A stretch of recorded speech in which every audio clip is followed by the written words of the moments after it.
amigos e amigas, irmãos e irmãs, é hora de mais uma liturgia da palavra veiculada nas celebrações da Igreja Católica Apostólica Romana no mundo inteiro.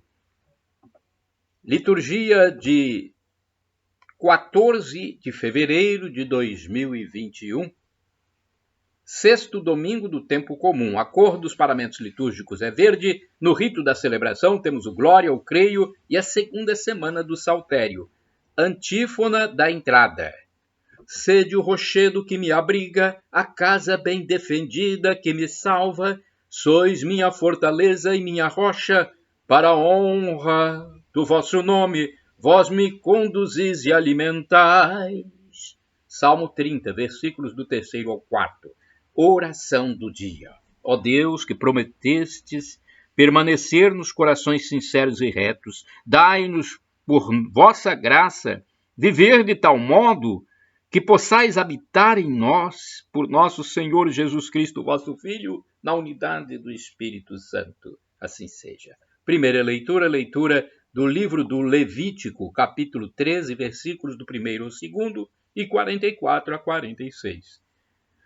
O Senhor falou a Moisés e a Arão, dizendo: quando alguém tiver na pele do seu corpo alguma inflamação, erupção ou mancha branca com aparência do mal da lepra, será levado ao sacerdote Arão ou a um de seus filhos sacerdotes. Se o homem estiver leproso, é impuro, e como tal, o sacerdote o deve declarar. O homem atingido por este mal andará com as vestes rasgadas, os cabelos em desordem e a barba coberta, gritando: impuro, impuro! Durante todo o tempo em que estiver leproso, será impuro. E sendo impuro, deve ficar isolado e morar fora do acampamento. Palavra do Senhor, graças a Deus. Salmo responsorial, Salmo 32, versículos do 1º ao 2º, 5º, 11. E o refrão é o 7º. Sois, Senhor, para mim, alegria e refúgio. Repitamos. Sois, Senhor, para mim, alegria e refúgio. Feliz o homem que foi perdoado e cuja falta já foi encoberta. Feliz o homem a quem o Senhor não olha mais como sendo culpado e em cuja alma não há falsidade. Sois, Senhor, para mim, alegria e refúgio.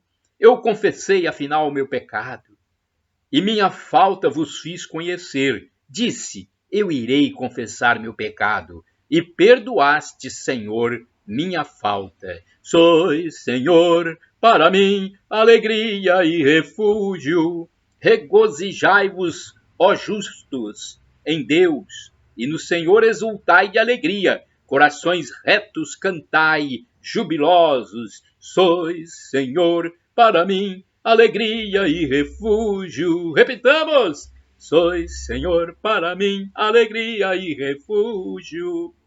Segunda leitura da primeira carta, da primeira epístola de São Paulo aos Coríntios, capítulo 10, versículos do 31 ao 11 e o capítulo 1, ou versículo 1. Versículo 1. Deixa eu retificar aqui. Primeira carta de São Paulo aos Coríntios, capítulo 10, versículo 31, até o capítulo 11, versículo 1. Agora sim. Irmãos, quer comais, quer bebais, quer façais qualquer outra coisa, fazei tudo para a glória de Deus. Não escandalizeis ninguém, nem judeus, nem gregos, nem a igreja de Deus. Fazei como eu, que procuro agradar a todos em tudo, não buscando o que é vantajoso para mim mesmo, mas o que é vantajoso para todos, a fim de que sejam salvos. Sede meus imitadores, como também eu o sou de Cristo. Palavra do Senhor, graças a Deus. Aclamação ao Santo Evangelho. Aleluia, aleluia, aleluia, aleluia, aleluia, aleluia, aleluia, aleluia. Um grande profeta surgiu e entre nós se mostrou. É Deus que seu povo visita, seu povo, meu Deus, visitou. Aleluia, aleluia, aleluia, aleluia, aleluia, aleluia, aleluia, aleluia.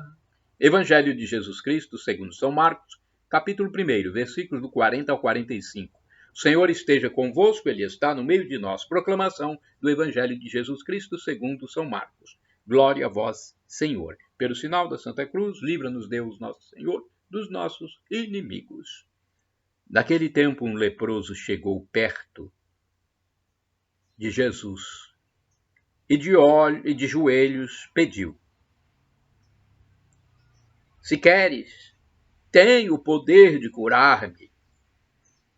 Jesus, cheio de compaixão, estendeu a mão, tocou nele e disse: eu quero, fica curado. No mesmo instante, a lepra desapareceu e ele ficou curado. Então Jesus o mandou logo embora, falando com firmeza: não contes nada disso a ninguém. Vai, mostra-te ao sacerdote e oferece pela tua purificação o que Moisés ordenou como prova para eles. Ele foi e começou a contar e a divulgar muito o fato. Por isso Jesus não podia mais entrar publicamente numa cidade. Ficava fora, em lugares desertos, e de toda parte vinham procurá-lo. Palavra da salvação, glória a vós, Senhor. Vamos à interpretação do texto, a uma liturgia comentada de Antônio Carlos Santini, liderança da comunidade católica Nova Aliança, e-mail santini@novaalianca.com.br. Podes limpar-me. Marcos, capítulo 1, versículos do 40 ao 45. Para Raniero Cantalamessa, o episódio de cura narrado neste evangelho não diz respeito somente a certo leproso que um dia, num recanto da Galileia, encontrou Jesus, mas a toda a igreja e a cada um de nós. Nós somos ou devemos ser aquele leproso que grita a Jesus: se queres, podes limpar-me. Por quê? Somos talvez também nós leprosos, imundos, necessitados de cura. O evangelho de hoje quer persuadir-nos precisamente dessa dura e desagradável verdade. Em uma sociedade que se vai descristianizando, a sociedade está se descristianizando, ou já está descristianizada. Já perdeu Cristo. Não toda, logicamente, toda a sociedade.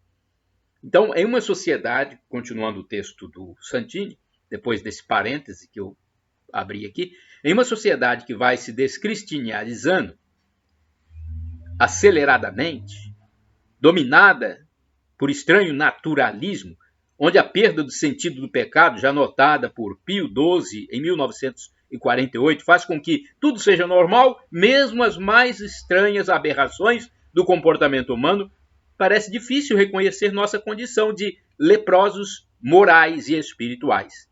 Cantalamessa prossegue: diante de Deus jamais estaremos na verdade, se não o fizermos com o reconhecimento de nossos pecados. O soberbo fariseu, ele os mantém afastados, deixa-os nos seus pecados. Eu vim para salvar os pecadores, isto é, aqueles que se reconhecem como tais. Reencontremos, então, a alegria de buscar a Deus para dizer-lhe com humildade: Pai, pequei. Se queres, pode limpar-me. Por isso mesmo, a Assembleia Litúrgica inicia sua Eucaristia por um ato de penitência. Batemos no peito e reconhecemos: sou pecador, confesso que sou pecador. Se não fosse apenas um gesto mecânico e distraído, esse momento devia ser precioso na qualidade de vacina contra o orgulho, contra a pretensão de cobrar alguma coisa de nosso Senhor Criador, contra o direito de acusar nossos irmãos. O frei Cantalamessa conclui: Jesus disse: vai, mostra-te ao sacerdote. Se soubermos escutar bem a sua voz, pode ser que também a algum de nós ele diga hoje: vai, mostra-te ao sacerdote. Em palavras pobres e usuais, confessa-te, reconcilia-te com Deus por meio da igreja. Não é difícil receber ou perceber a ligação imediata entre a ignorância da nossa lepra interior e o esvaziamento do sacramento da reconciliação, da confissão. Até os anos 60, da psicologia freudiana, do festival de Woodstock e da pílula, a fila da confissão era muito maior que a fila da comunhão. Hoje todos comungam, poucos se confessam, a gente se acostuma com a lepra, infelizmente. Orai sem cessar, irmãos e irmãs. Cria em mim, ó Deus, um coração puro. Salmo 51, versículo 12. Vamos agora ao santo do dia, mas antes eu quero dizer que podem utilizar à vontade os textos e vídeos que estão nos meus endereços eletrônicos para evangelizar. Usem livremente. Foi Jesus quem mandou: ide pelo mundo e evangelizai, o que de graça recebestes, dei também de graça. Então usem à vontade. No blog repórterpaulomaciel.blogspot.com, facebook.com/Paulo Maciel da Rádio e no canal do YouTube Paulo Roberto Maciel. Tem também no Instagram. Eventualmente eu coloco lá. instagram.com/Paulo Roberto Maciel 6/. O texto a seguir é do padre Evaldo César de Souza, missionário redentorista, que escreve para o site a12.com. 14 de fevereiro é dia de São Cirilo e São Metódio. Metódio e Cirilo nasceram na Macedônia. Foram irmãos unidos pelo sangue, pela fé, pela vocação apostólica. Metódio nasceu em 815, Cirilo em 826. Metódio, ainda jovem, foi nomeado governador da província da Macedônia Inferior, onde estavam estabelecidos os eslavos. Cirilo, também ainda jovem, foi levado a estudar em Constantinopla, capital do então Império Bizantino, onde se formou. Mais tarde, lecionou filosofia e foi diplomata junto aos árabes. Com 38 anos, Metódio abandonou a carreira política e se tornou monge no mosteiro de Bósforo. Poucos anos depois, seu irmão, Cirilo, também entrou para a vida monástica. A missão apostólica dos dois irmãos começou em 861, quando foram enviados numa missão de conversão dos povos eslavos. São Cirilo criou um novo alfabeto. São Cirilo criou um novo alfabeto eslavo e traduziu a Bíblia, a missa, os rituais, os ensinamentos cristãos. Assim, o povo podia rezar, cantar e ler tudo em sua própria língua. Na época, os textos sagrados só existiam em grego ou latim, não podiam ser traduzidos. A iniciativa dos monges Cirilo e Metódio gerou conflito com outros monges. Muitos religiosos ficaram contra o trabalho de Metódio e Cirilo. Os dois foram então chamados a Roma, onde conseguiram o apoio do Papa Adriano II, que abençoou pessoalmente os livros litúrgicos escritos em língua eslava. Cirilo seria ordenado bispo, mas na viagem de volta de Roma acabou falecendo. O ano era 896 e Cirilo tinha apenas 42 anos de idade. Foi sepultado a 14 de fevereiro na igreja de São Clemente, perto do Coliseu.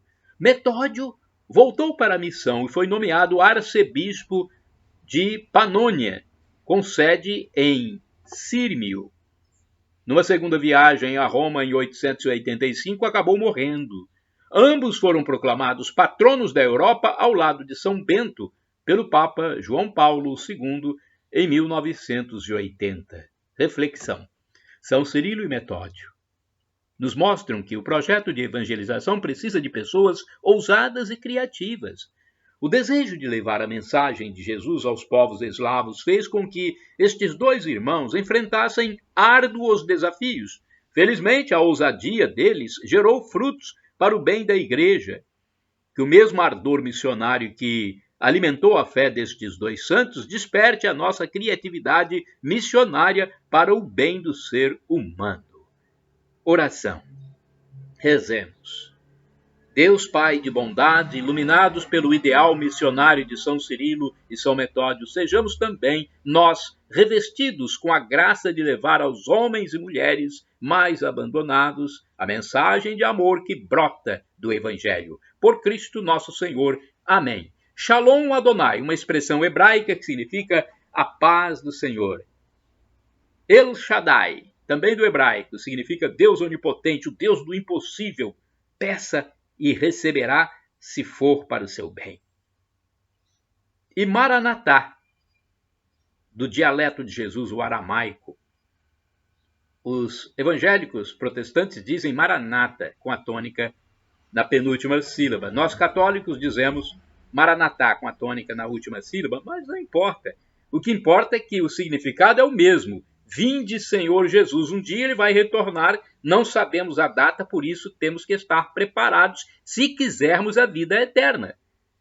Se não quisermos viver apartados de Deus. Eu quero viver com Deus. Por isso nós temos que nos arrepender diariamente de nossos pecados. E no dia que ele voltar, não sabemos a hora nem o dia,